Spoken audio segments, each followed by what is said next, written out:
Namanda, Namanda, Namanda, Namanda, Namanda, Namanda, Namanda, Namanda.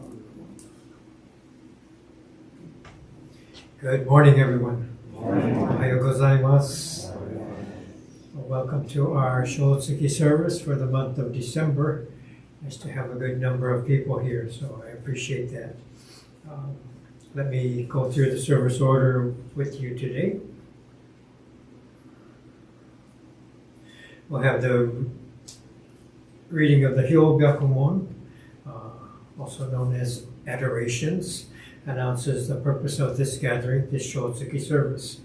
And then we'll have the reading of the monthly memorial, Shotsuki names. So please come up in Oshoko during the reading of the names. Okay. Following the names, we'll have the sutra chanting of the Sambujo, page 2425, and Amida Kyo, half the Amida Kyo, starting on page 103. So then we'll have Gatha Namo Amida Butsu, and then a Dharma message, a second Gatha, and then acknowledgements, thank yous. Okay. So with that, we will begin.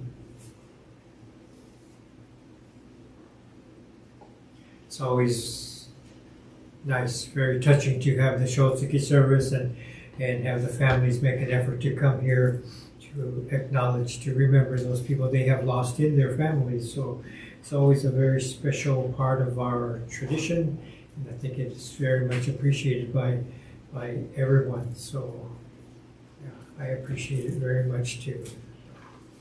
Please join me in Gassho, and we'll read the Hyōbyakumon.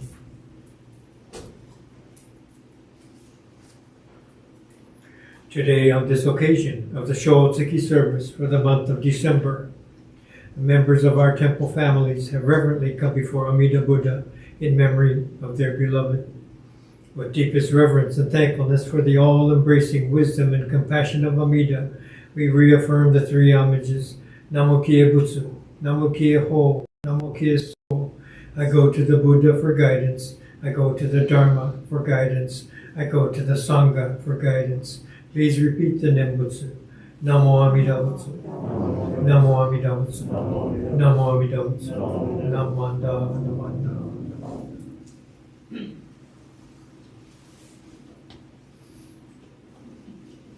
These are the Shotsuki names for this month. Ago, infant, Aiko. Akashi, infant, Tetsu. Asada, Masae. Cohen, Florence. Di Stefano, Carl. Di Stefano, Cyril. Eno.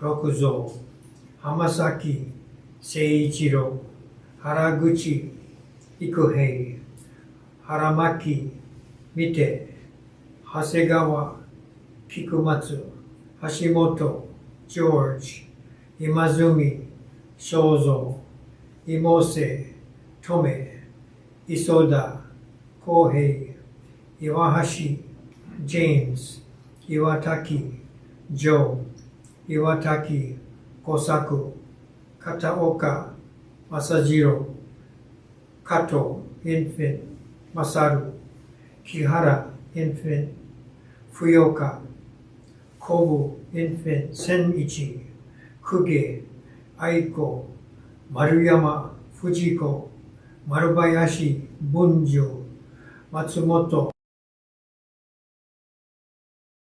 Ji, Matsuura, George, Miyamori, Fujiko, Morino, George, Moriya, Heihachiro, Muramoto, Roy, Nakagawa, Tetsuya, Nakagawara, Katsuzo, Nakamura, Matsushiro, Nakano, Hiroko, Nakano, Yukuse, Nakao, Chuichi, Nakao, Mikino, Nakashima, Sahi, Nakaso, William Saburo, Nakayama, Yoneko, Negi, Chotaro, Nishi, Momoyo, Nomura, Haruka, Ogata, Sute, Oye, Tayo, Ota, Gary, Hiromichi, Roraba, Umeko, Sakai, Toki, Sakamoto, Jerry, Shimizu, Tajiro, Shimono, Grace, Shiota, Keiji, Shiraishi, Misao, Shiroishi, Infant, Mitsuyo, Sueyasu, Jutaro, Sugihara, Infant, Junko, Sugiyama, Yoshiteru, Sueyasu, Naomi, Sueyasu, Rose, Takada, Koume, Takayama, Ryukichi, Takayanagi, Infant, Hideo, Tashima, Infant, Hidehiko, Tashima, Ryukichi, Tashiro, Saga, Tashiro, Yoneo, Terao, Mary, Terao, Reverend Shigeo, Tsuchiya, Arlene, Setsuko, Honda, Tsujimoto, Masami, Umene, Komei, Ushijima, Kunitaro, Ushijima, Seisuke, Ushijima, Sugino, Ushijima, Yasuki,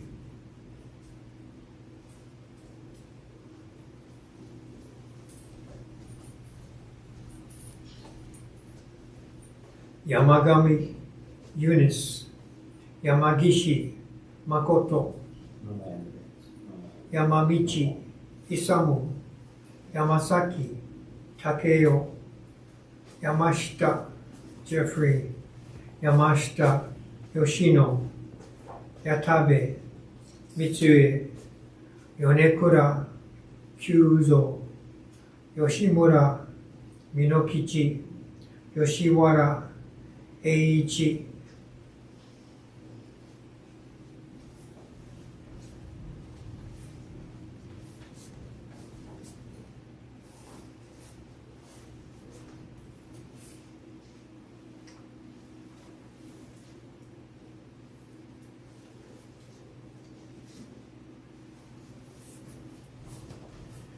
These are the Shotsuki names for the month of December. If there are additions or corrections, please notify the office.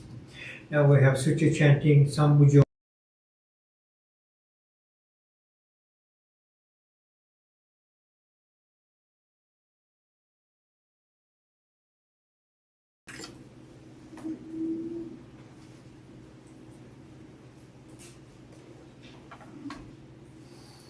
Namanda, Namanda, Namanda, Namanda, Namanda, Namanda.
義十義公独音四大ビク主千に150人空海世大アラカン修正知識長老者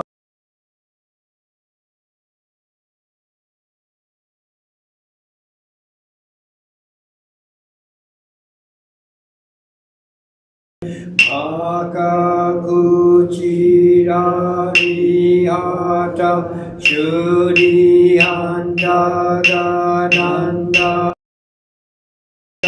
ラゴラトモナダイジンズルアラダカルダイマカゴインナアクラアヌルダヨゼト初代弟子行書菩薩マカサモンジュシリオジアイタ菩薩天高大菩薩上昇人菩薩四行ゼト初代菩薩有釈大官人と無量頂天大修福二次文語長のシャリ法十世祭法多十万億分道無世界両万極楽合同分語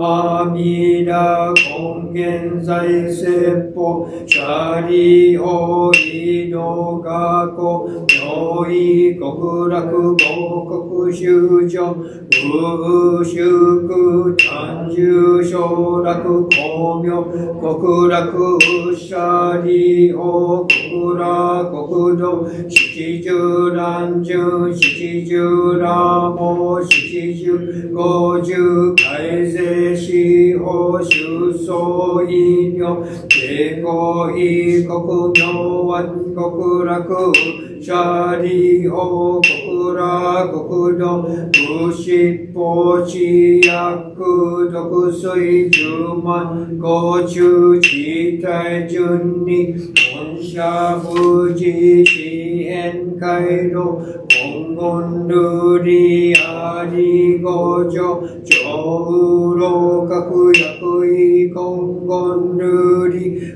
アリ社公釈主名の二言直視地中連芸大量者に常識証拠大式陽子釈式釈光百式白光微妙高血シャリオ極楽国土上中尿税不毒将軍不シャリオ異部国土調査天学黄金二次昼夜六時二遊万だらけ報告修上上位昇誕各位英国上中病家空用他法十万億分即位直次元と本国本直教業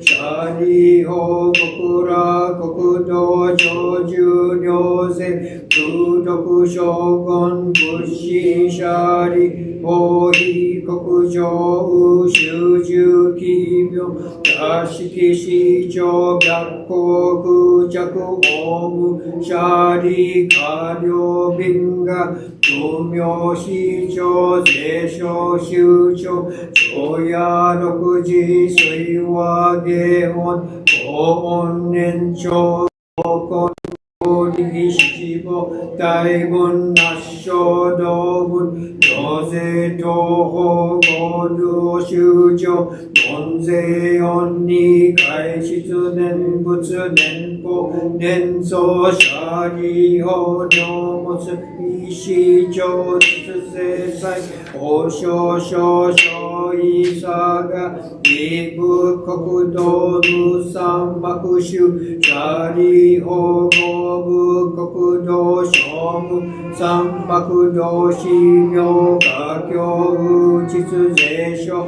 州庁改正阿弥陀仏欲量、道温泉流園芸調査、シャリオイ部国道美風水道、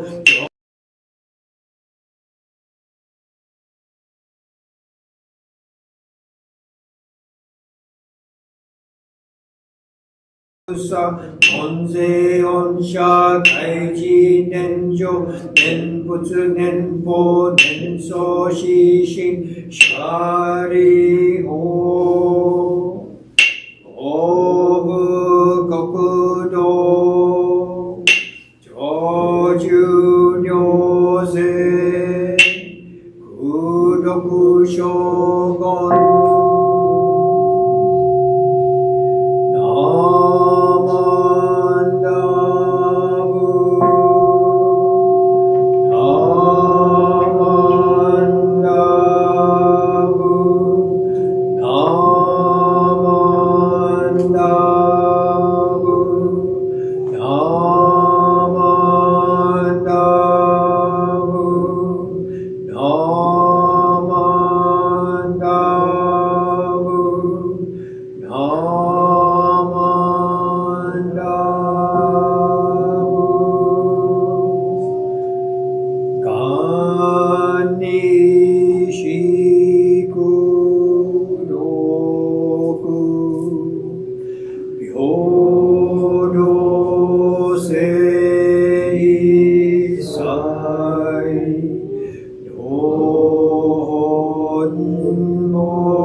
Okay, now we'll have Gatha, Namo Amida Butsu on page 174.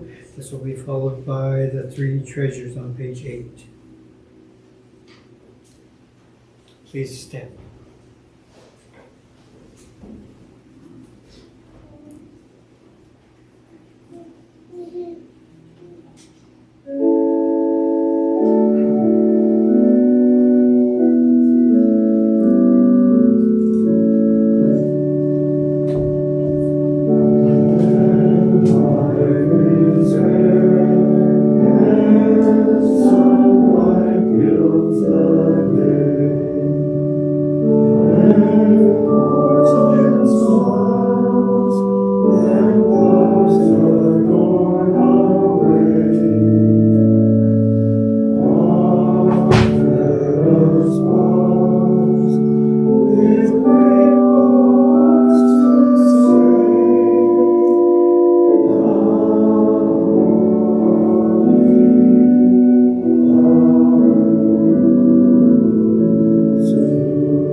Three treasures, page 8.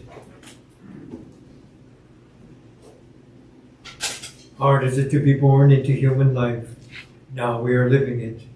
Difficult is it to hear the teachings of the Blessed One. Now we hear it. If we do not realize the truth in this life, when will it be realized?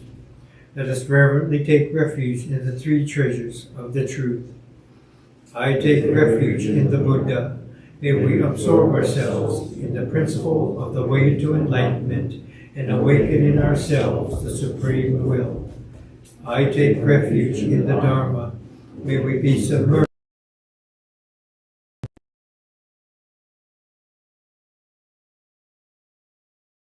in Sangha. May we live in harmony in the great assembly as disciples of Buddha and be freed from all hindrances, becoming units of true accord in the life of harmony, in a spirit of universal oneness, freed from the bondage of selfishness. Even through myriad ages of kalpas, hard is it to hear such an excellent, profound, and wonderful doctrine. Now we're able to hear and receive it. Let us thoroughly understand the true meaning of Tathagata's teachings. Namo Amida Butsu. Namo Amida Butsu. Namo Amida Butsu. Namanda, Namanda, Namanda. Please be seated.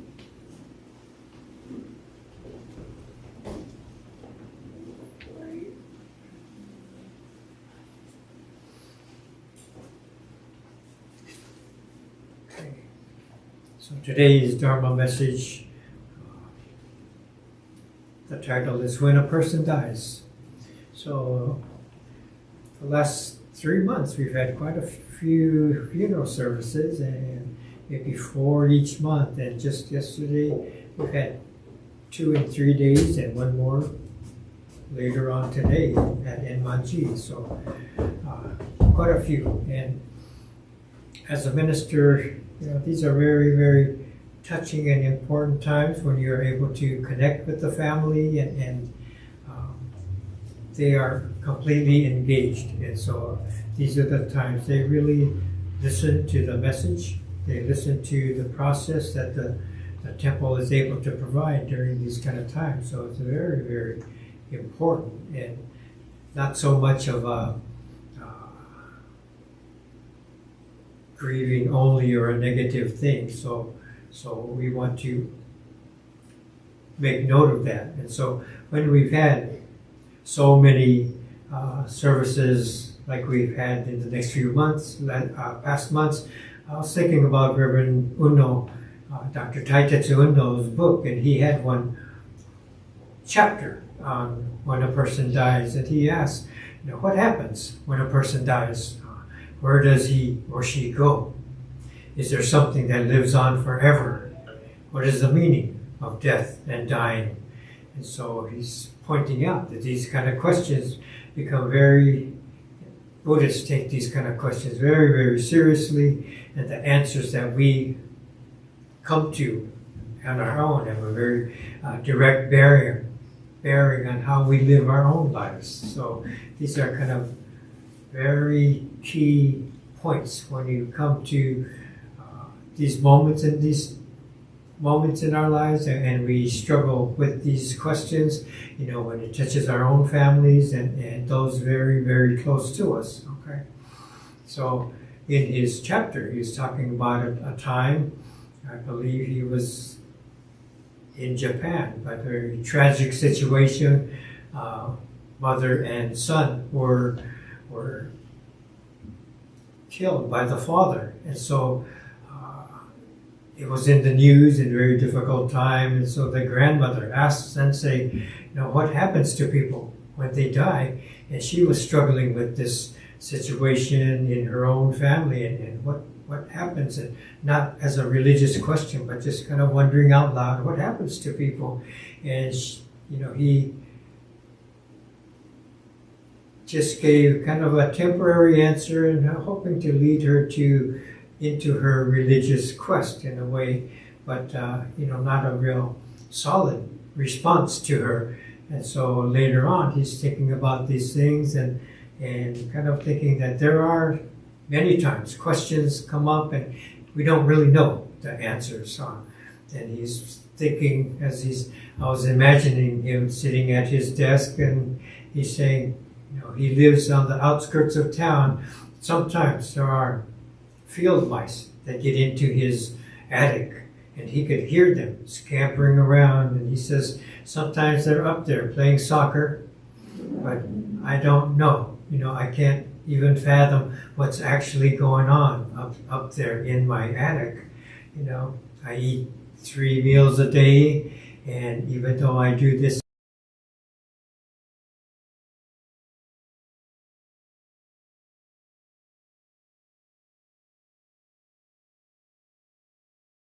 don't think about it, we don't actually know what the procedure is. I drive my car, start it up, and get to where I need to go, but what's actually happening in the engine and all these things, it doesn't really come to mind. I don't know these things. Sometimes power goes off in my house, and I'm without electricity, and I wait patiently until the power goes back on. Maybe I get a flashlight or a candle, but I don't really know who's involved in turning the power back on. Just kind of wait patiently. So are these kind of things that happen in our lives that we don't really know. We don't really know. And so you're saying there are other questions, metaphysical questions about life and death that we don't really know either. And so there's a very well-known story about the historical Buddha, and it's pointed out that there were a young disciple came to him, Malunkyaputta. This young disciple came to him and had these questions that were common at the time, and it's called these 14 metaphysical questions. Depending on the time or the source or the tradition, sometimes it's 14, sometimes it's 10, sometimes it's 16 questions. But these metaphysical questions: is the universe finite or not? Is the world eternal or not? And these kind of questions, and sometimes it's tricky when they get to the number 14. It's kind of like, is the universe finite? Is the universe not finite? Is the universe both finite and infinite? Is the universe neither finite nor infinite? And so sometimes they kind of overlap as far as the topic. But overall, they call them these 14 metaphysical questions. Are the soul and the body the same, or are they different? When someone becomes enlightened, when you have an enlightened being, does that person still exist when they pass away?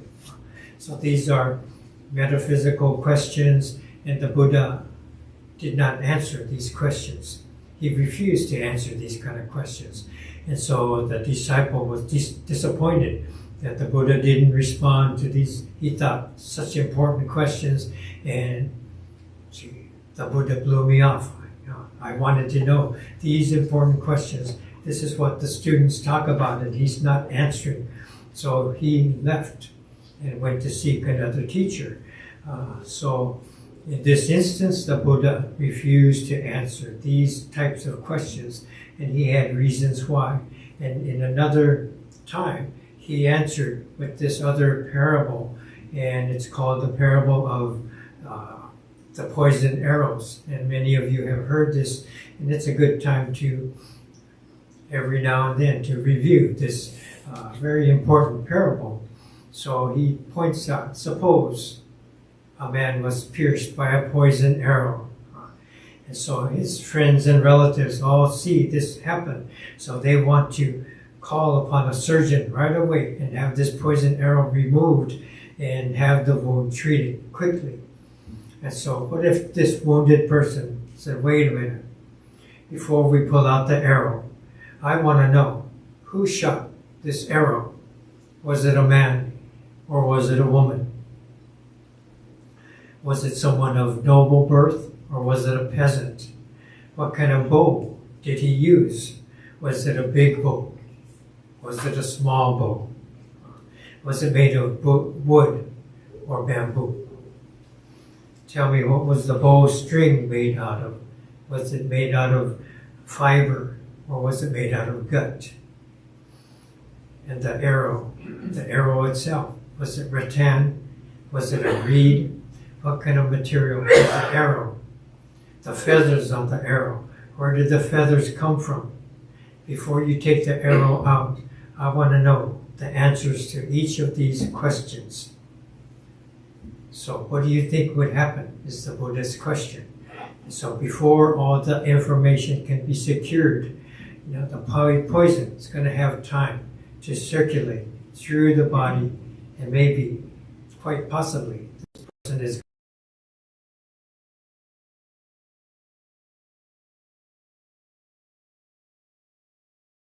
the arrow and prevent the poison from spreading and let the healing process begin. So this was the point of the Buddha telling this story. So Uno Sensei reiterates that the most sensible thing is to have this poison arrow removed and have this person begin his healing. Okay? So he's telling us to confront our practical, everyday problems and find the solutions to the problems that we have. Okay?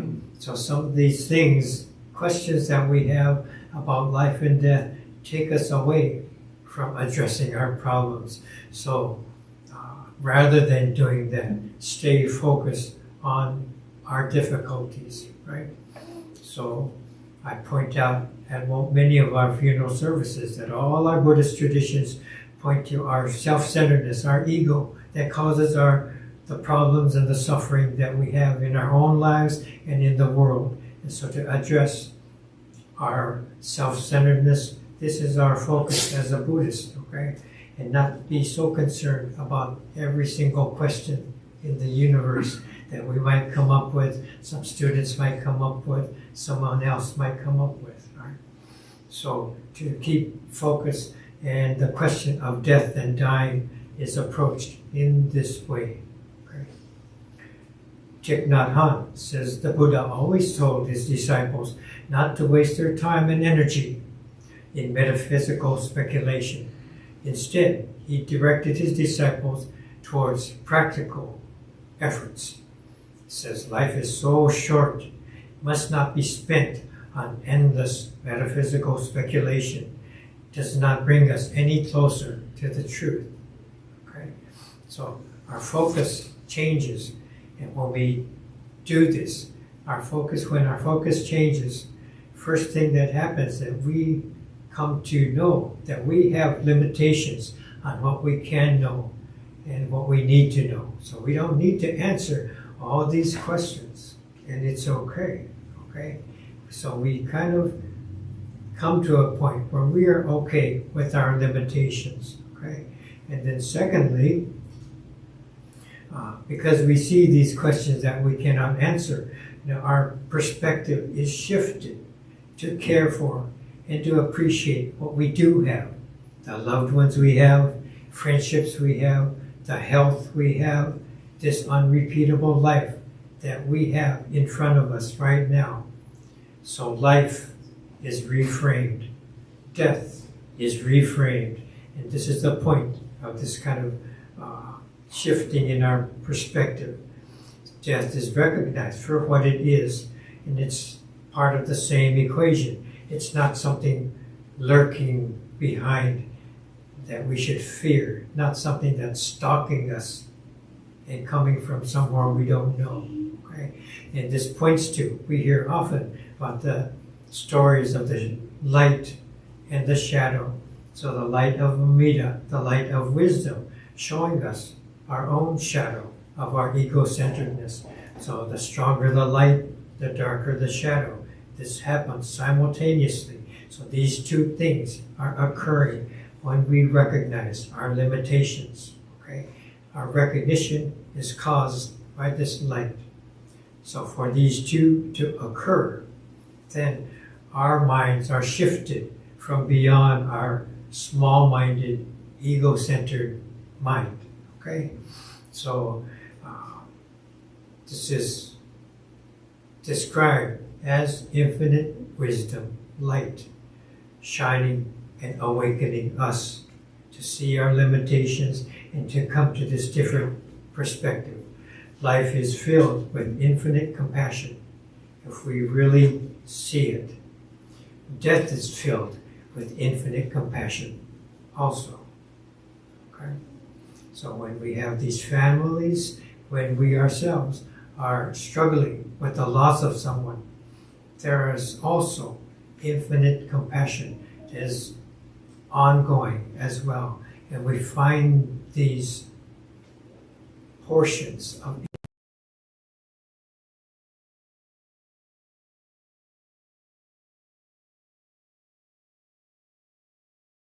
life and death. Okay? So here we recite Namo Amida Butsu. Namo is I, inseparably intertwined with Amida Buddha, infinite reality. I and infinite reality, interconnected, okay, in life and in death. So Namo Amida Butsu, we complete ourselves in identity with the infinite. So this is the process that we go through every time we're at service, every time we recite Namo Amida Butsu. This is reconnecting, not empty, hopeful words that something good happens in our lives, but acknowledging, recognizing our interconnection with everything that surrounds us. This is our practice. Namo Amida Butsu. Namo Amida Butsu. Okay. So this is my message today. Please join me in Gassho. Namo Amida Butsu. Namo Amida Butsu. Namo Amida Butsu. Namanda, Namanda, Namanda. Thank you. Now we'll have our second Gatha, Ondoku-san, on page 220. Please stand.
Namo Amida Butsu.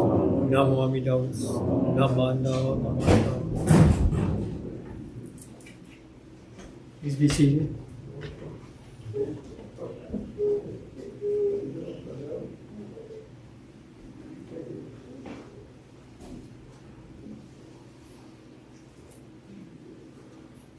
Okay, I'd like to take a moment to, before I thank everyone, there's a few people that might not be so familiar with our Shotsuki service, and like I mentioned earlier, we recite the names of people we have lost in each particular month. So it could be any year, but the ones we read today passed away in December. And so as members of the temple, you can request to have names placed on our Shotsuki list. They don't have to have been temple members, but they are your relatives and you are here now. So we want to acknowledge those people as well. So you are welcome to contact me to include your own family members on our Shotsuki list. Another thing you see different is we have a delicious pie that's sitting up here, and so many times during Shotsuki service, the Shotsuki families and others can do as well, but particularly Shotsuki families are in recognition of the people they have lost. They bring something to share with the rest of the Sangha members, so this pie will be taken downstairs, and then the assistants will be provided to cut and serve this pie, and everyone else is welcome to have a piece of pie. Other things were brought directly to the social hall, so there's more down there as well. So this is something that you will recognize each month when you come to the Shotsuki service. So just to point that out, and now that we have a few more people coming to our services in person, you might see, hey, it's kind of a nice thing. So just wanted to point that out, okay? So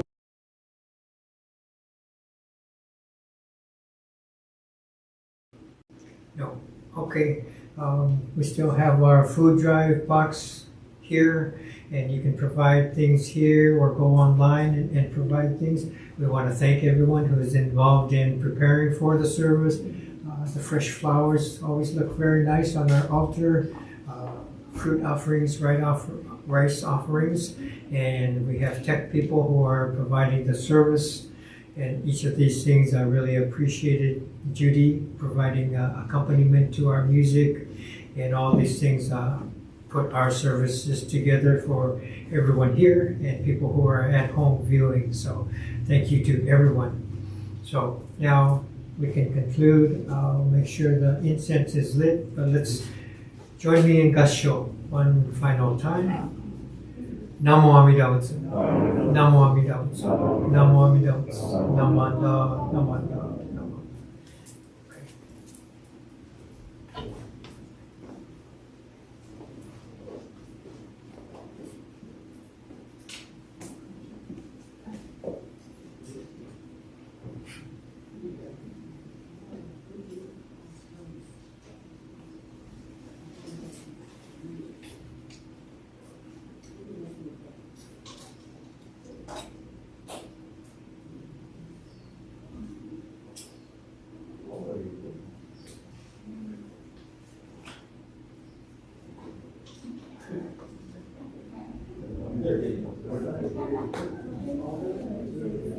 Okay.